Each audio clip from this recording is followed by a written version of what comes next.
El generador de señales tiene un botón de función en el que puedes ir eligiendo el tipo de señal que quieres sacar, una señal senoidal, triangular, una señal cuadrada o una señal plana con el nivel de continua que se quiera.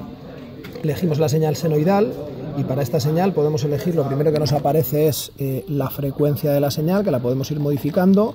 Tenemos hasta un máximo de 200 kHz para este generador. Vamos a elegir 500 Hz, que es la frecuencia que tiene que tener la señal que nos piden. Y cuando tenemos 500 Hz, volvemos a dar a mode. Ahora elegimos el valor pico pico de la señal, nos piden un valor pico pico de 2 voltios. Y una vez que tenemos este valor pico pico, elegimos el offset de la señal o nivel de continua. El offset de la señal sería el valor alrededor del cual oscila la señal senoidal. Vamos a dejar el valor que venía por defecto, que son 0 voltios.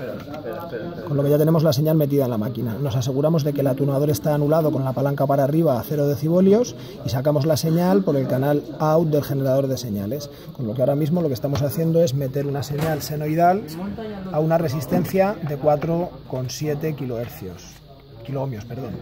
Sobre esta señal, ahora lo que podemos hacer es medir en qué se nos ha quedado la señal que estábamos midiendo. La señal la podemos medir en los terminales de la resistencia o en los propios terminales de la fuente, porque están conectados en paralelo.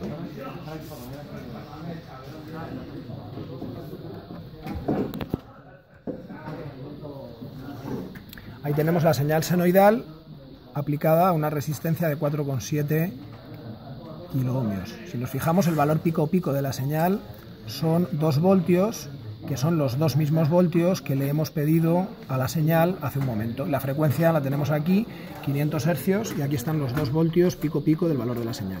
El valor correspondiente de periodo para una frecuencia de medio kilohercio son 2 milisegundos y el valor eficaz de la señal o tensión RMS son 0,7 voltios, que sería el equivalente a 2, se va la señal, a 1 voltio, que es la mitad de esto, 1 voltio dividido entre raíz de 2.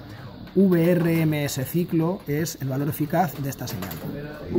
Si ahora aplicamos esta misma señal a una resistencia mucho más pequeña, de por ejemplo 100 Hz,